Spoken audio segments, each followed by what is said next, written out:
अब पता नहीं, कभी कभी ऐसा लगने लगता है कि कंस रावण के समय पर जैसी पृथ्वी की स्थिति थी उससे ज्यादा खतरनाक स्थिति हम लोग देखने वाले। छोटी छोटी बच्चियों के साथ दुष्कर्म हो जाता है। अभी तक ये कोई मैं कंट्रोवर्शियल बात नहीं कर रहा हूं, लेकिन एक ब्राह्मण गुरुजी मुझे सुनने में आया नासिक में, और कोई मीडिया कवरेज नहीं है उसका, उनकी 3 साल की बच्ची के साथ दुष्कर्म करके मार दिया यहीं महाराष्ट्र में। कैसे हो रहा है ये? इतने पापी, इतने दुष्ट राक्षस तो सतयुग त्रेता द्वापर में नहीं थे जितने कलियुग में हो रहे हैं, और हमारे बीच ही रहते हैं वो। चलो रावण अलग से पता था कि 10 मुंह वाला है, राक्षस है, ऐसा है, वैसा है, ये है, वो है, जो उसकी एक अलग पहचान थी। लोगों को ये पता था कि वो हम सब के बीच में से नहीं है, हम सब में से नहीं है। पर आज का राक्षस तो हम सब में से ही है, हम सबके संगी रहता है वो। घर वालों को नहीं पता होता कि हमारा बेटा ऐसा हो गया, घर वालों को नहीं पता होता हमारी बेटी ऐसी हो गई। कलयुग बहुत खतरनाक है। कभी कभी तो इच्छा होती है लाल जी कृपा करो, बहुत समय इस कलयुग में रहना नहीं है, लेकिन चल रहा है। कहीं से एक अच्छी खबर भी सुनाई देती है तो 5 बुरी खबरें भी आती।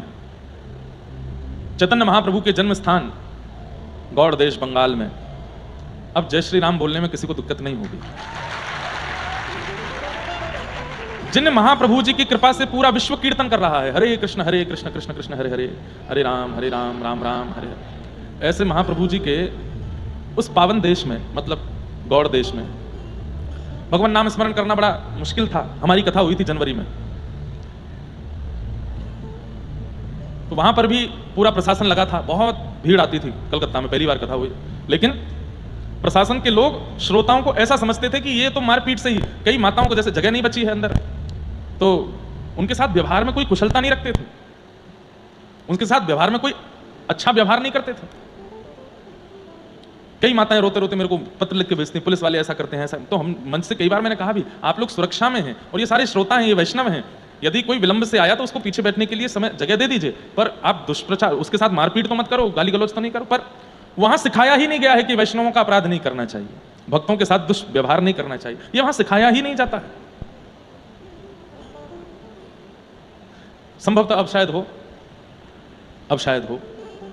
लेकिन वही है कि एक जगह से हमको थोड़ी राहत सी मिलती है कि चलो यहां से एक अच्छी खबर आई, लेकिन बाकी जो पूरी प्रकृति के साथ में हो रहा है उसको सुन के और घबराहट होती है।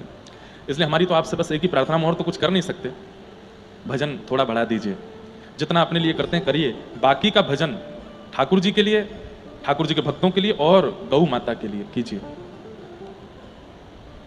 करना पड़ेगा, नहीं तो प्रकृति कब नाराज हो जाए कुछ पता नहीं है। अभी आधा साल भी नहीं हुआ है, बहुत कुछ देख लिया आधे साल में ही हमने, और अभी तो बहुत कुछ होना बाकी है।